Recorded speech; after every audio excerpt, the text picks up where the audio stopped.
Salut, c'est Robert Gaël. J'espère que tu vas bien. Dans cette vidéo, je vais te parler de comment gérer ses finances personnelles.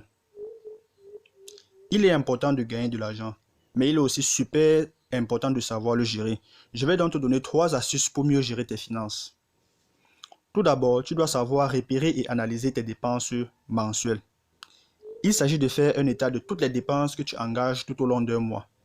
Et là, je parle des dépenses fixes, d'une part, qui comme son nom l'indique, ne varient pas. Il s'agit notamment de ton loyer et de tes différents abonnements. D'autre part, des dépenses variables, comme le transport, l'alimentation, l'énergie, l'eau, les vêtements et autres. Cool. Maintenant, tu connais la première astuce qui est de repérer et d'analyser ses dépenses. La deuxième astuce est d'établir un budget de dépenses et de revenus. Il te permet d'avoir une idée sur le montant de tes dépenses mensuelles. Il est le meilleur moyen de reprendre le contrôle de votre argent. Il te permet de déterminer à l'avance si tu auras suffisamment d'argent pour payer confortablement toutes tes factures et de t'offrir ce que tu as envie d'acheter. Pour le faire, tu peux utiliser un papier format et un stylo ou un tableur. Même s'il est plus facile à faire avec Excel, je préfère le faire sur du papier.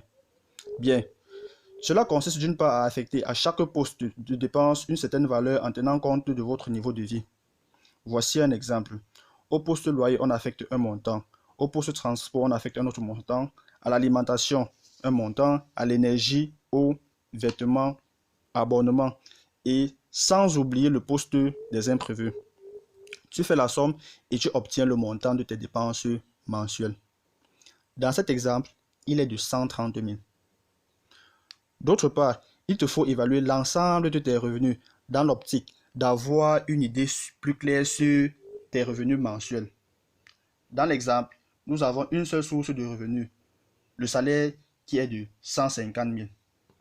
Voilà, la budgétisation est la deuxième astuce. Mais garde à l'esprit que ce budget doit être une feuille de route qui peut être ajustée.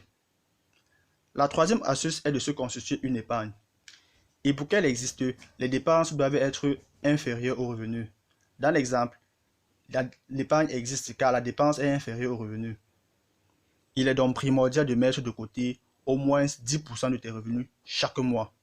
Dans notre exemple, il est de 20 000, soit 13% du revenu. Il est vrai que dans cette vidéo, l'épargne apparaît comme la troisième astuce, mais en réalité, c'est la première chose à faire dès que tu es en possession de tes revenus. Cela s'appelle se payer en premier. Et c'est l'une des premières règles pour atteindre la liberté financière.